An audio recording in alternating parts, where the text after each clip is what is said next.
Gostaria de estar saudando a todos meus amados e queridos irmãos, amigos e ouvintes da Palavra de Deus, com a gloriosa paz do Senhor Jesus. A Ele seja a honra, glória e louvor, também a nossa gratidão por tudo quanto o Senhor tem feito em nossas vidas. Seja bem-vindo aqui ao canal, mais uma vez, a Voz que Clama no Deserto. Se você ainda não é inscrito, faça isso, se inscreva, tá bom? Esteja conosco a cada meditação. Querendo, você também pode estar acionando o sininho e assim você será notificado pelo YouTube, né, daquela programação que está entrando no ar, tá bom? Sendo oportuno, você pode estar conosco. Faça isso, porque bem-aventurado, diz a palavra de Deus, que é aquele que lê e que ouve a sua palavra, tá bom? Estamos aqui dentro do quadro Momento de Reflexão, onde estaremos tratando do tema Liberdade e Fidelidade, um direito pessoal e individual. Vamos entender isso à luz da palavra de Deus, escrita por Paulo a Coríntios, primeira carta, capítulo 10, versículo 29, parte C. Mas antes vamos estar orando. Pai, em nome do Senhor Jesus, nos colocamos, Senhor, na tua santa e gloriosa presença. Pedimos, Pai, perdão dos nossos pecados. Queremos, Senhor, te agradecer por esta tão grande salvação e também pelo nosso nome, Senhor, está escrito no livro da vida. Nos ajuda, Senhor, durante esse período, Pai, e pela expectativa também, Pai, que temos que a qualquer momento o teu santo filho divino buscar. Pedimos a tua direção, a tua bênção durante esses pequenos minutos aqui. Estaremos considerando esta verdade bíblica, que é a liberdade e a fidelidade, é um direito pessoal e também individual. Nos ajuda, Senhor, nessa compreensão, faz isso, é que nós pedimos, já te agradecemos por tudo, em nome do Senhor Jesus. Amém.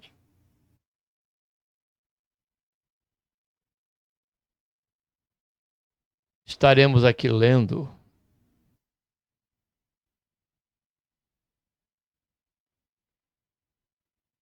a carta de Paulo, apóstolo Paulo até a igreja de Corinto, né, os irmãos ali, sua primeira carta, capítulo 10, versículo 29, parte C.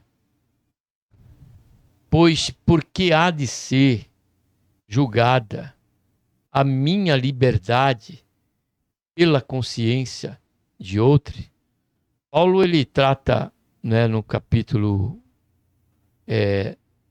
8, né, ele trata justamente de algo que estava acontecendo ali, né, com a igreja de Coríntios, né, questão dos ídolos, sacrifícios que eram oferecidos a ídolos, né, carne que era oferecida a ídolo, né, e depois daquela liturgia, daquela adoração àquele ídolo, essa carne ia para o comércio, né? Ia para os açougues. E Paulo, ele trata ali da questão do comportamento do cristão diante dessa situação. Ele orienta que se a pessoa fosse no açougue, não perguntasse, né? Não quisesse investigar se aquela carne era sacrificada a ídolos ou não, mas simplesmente comprasse aquela carne, né, levasse para casa e comesse naturalmente, pela consciência, né, e pelo conhecimento de que o ídolos, à luz da Bíblia, não é nada, é inútil, não tem poder algum. Então, diante desse conhecimento, a postura nossa como cristão diante, principalmente ali no tempo contemporâneo dos irmãos de Coríntios, era essa. E também Paulo tratou de um convite, participar de uma festa, né? Participar de um churrasco, como poderia conjecturar para os dias atuais. E não viesse a perguntar por anfitrião ali de qual era o prato que seria sendo servido, a carne que seria servida ali, porque já era um elemento principal ali da mesa, né, daquela época. Hoje tem momento sim, momento não, né, como é o caso do churrasco, e outras não, porque tem outros alimentos também que participamos. Mas ali o que predominava mais era o uso da carne, do sacrifício, né, em comer ali em festas e assim por diante, a mesa, né, em si. E Paulo, ele disse que não era para perguntar para aquela pessoa que nos convidou se aquela carne era sacrificada ao ídolo, tinha sua origem na questão da adoração ao ídolo ou não. Mas sim, se tivesse conhecimento, né, antecipado de que aquela pessoa e a carne que ela estaria oferecendo naquela mesa, diante daquele evento, era sacrificado a ídolos, então que ele não participasse. Foi o que nós lemos aqui na parte A do versículo. Observe aqui a palavra de Deus em Coríntios, quando ele diz aqui, ó. Vamos ler um pouquinho antes. Ele diz: se, portanto, algum dos incrédulos vos convidar e quiseres ir, comei tudo que se puser diante de vós, nada perguntando por causa da consciência. Porém, ele diz aqui: mas se alguém vos disser, isto foi oferecido, até melhor, né? A pessoa declarar, isto foi oferecido em sacrifício, Paulo já traz o imperativo, não comais, é um imperativo, negativo, né? Por causa daquele que vos advertiu e por causa da consciência. Nós vamos entender logo através dos pontos. Então aqui está dizendo aqui, ó, por conta daqueles que advertiu. Quem advertiu? Paulo na condição de apóstolo e orientando aos irmãos, mas primeiramente por conta de que Deus nos advertiu, para que nós não viéssemos a comer carne sacrificada ao ídolo, que foi até uma decisão em concílio, né? Capítulo 15 de Atos, para que isso não fosse em casa carne oferecida a ídolo, ou oriunda de sangue, né? Que não era para se comer. E ele diz também por conta da consciência.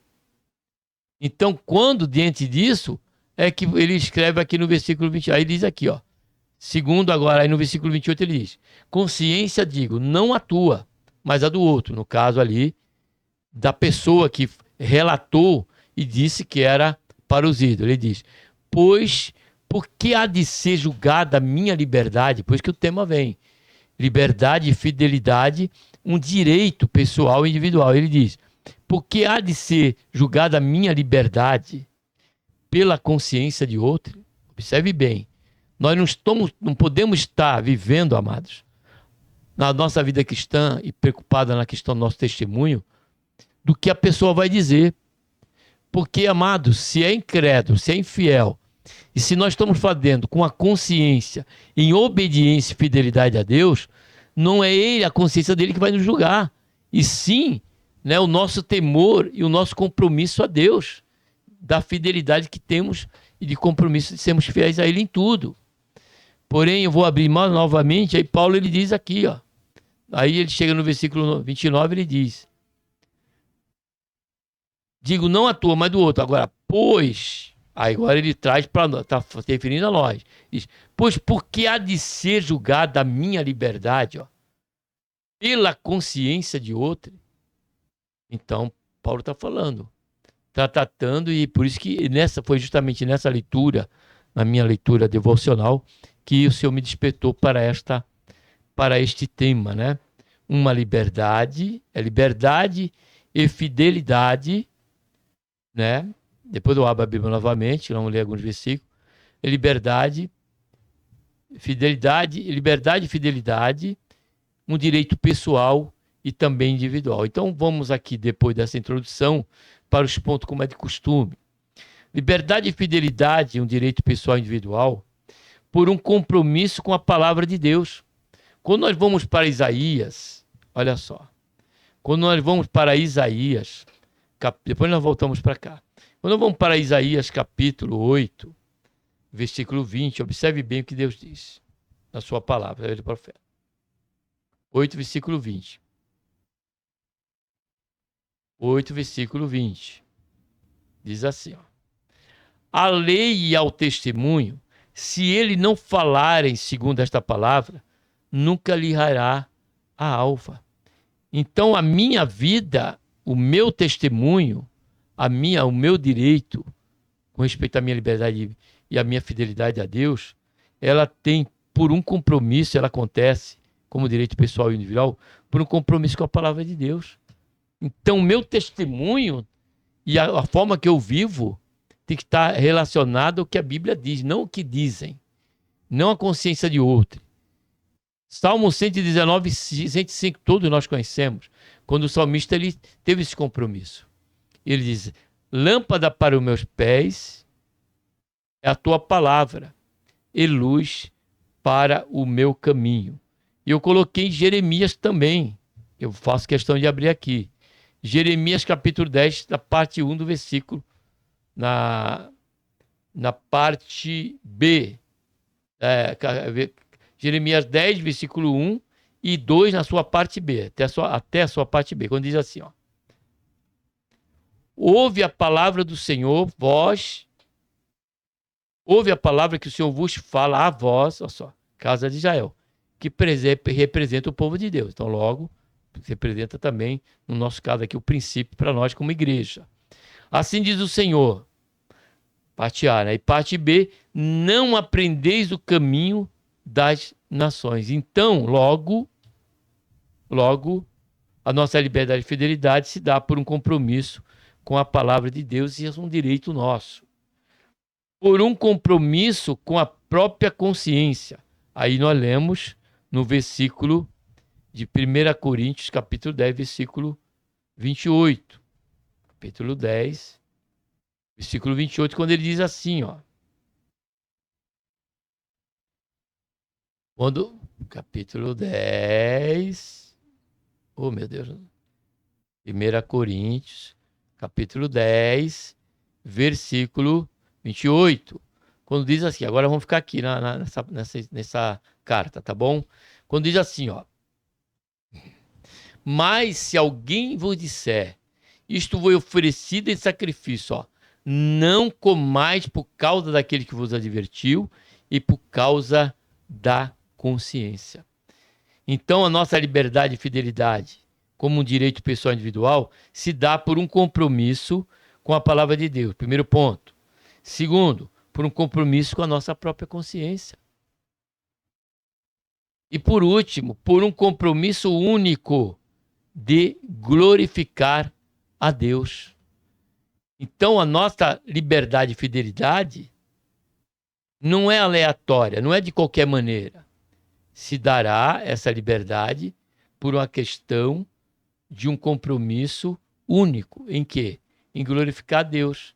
Quando Paulo encerra aqui, né, depois de falar da consciência, né, aqui, ó, porque há de ser julgada a minha liberdade pela consciência de outro, se eu com gratidão participo. Aí versículo 31 ele diz, portanto, quer comais, quer bebais, ou façais qualquer outra coisa, fazei tudo para a glória de Deus. Mas é importante ler o 30. Ele diz, e se eu com gratidão participo, porque sou vilipendiado por causa daquilo por que dou graças, portanto, quer comais, diz Paulo, quer bebais ou façais qualquer outra coisa, fazei tudo para a glória de Deus. Então, Paulo, ele trata justamente da liberdade cristã aqui no capítulo 10. Do 8 ao 10, ele está tratando disso, da nossa liberdade como cristão. Então, eu não posso ser julgado pelo meu irmão, por aquele que me convida ou venha participar de algo, porque eu me abstenho de tal coisa que sei que não é do agrado de Deus. Existe hoje, muitas situações que com o tempo vamos vendo que faz parte de modismo, de coisas que surgiram de tempo em tempo, né? E nós, como cristão, não queremos participar daquilo por uma consciência com Deus, frente ao compromisso que temos com a sua palavra e com a nossa consciência, e objetivamos sim a glória de Deus e não a vanglória nossa, de sermos achados como santos, nada disso, amado. Isso aí será consequência, como fariseu, legalista, não por exigirmos, mas por vivermos. Isso, irmão, cabe a nós, com respeito à nossa consciência, diante de Deus. Essa liberdade e essa fidelidade é um direito nosso. E ninguém pode nos julgar por isso. E se julgar, não precisamos se preocupar com isso, amado. Desde que a nossa consciência esteja, limpa. Desde que a nossa consciência nós tenhamos por certo que estamos fazendo a vontade de Deus. Amém? Para a honra e para a glória do nome do Senhor. Amém? Que Deus, por intermédio de Jesus, nos abençoe. Um abraço a todos e que você seja fiel a Deus e não vá pela consciência dos outros, pelo que os outros dizem, mas pelo que a palavra de Deus diz e requer de cada um de nós. Amém? Vamos agora orando, Pai, em nome do Senhor Jesus. Nos colocamos, Senhor, na tua santa, gloriosa presença e queremos te agradecer, Senhor, por este momento que até que estivemos considerando esse tema, Pai. E que é muito importante, que trata no particular da nossa vida com o Senhor, do nosso caminhar, da nossa santificação, do nosso serviço e da nossa fidelidade a Ti, Pai. Nos ajuda sobre tudo isso, que nós venhamos a estar preocupados por conta da consciência de outro. Mas se temos a consciência de que tal fato e tal ato, ó Pai, viria a prejudicar a nossa comunhão com o Senhor, logo nós escolhemos nos abster. Escolhemos, Senhor, abrogar. Escolhemos, Senhor, negar, dizer não a este pecado ou a esta tal situação que pode levar ao pecado. Por isso, Pai, nos ajuda durante todo esse período, fazendo um julgamento com respeito à consciência, ó Pai, que temos de ter o nosso voto de santificação, possa estar à luz da Tua direção e sobre o poder do Teu Santo Espírito em nossas vidas. Faz isso, ó Pai, é o que nós pedimos. Já te agradecemos por tudo em nome do Senhor Jesus. Amém.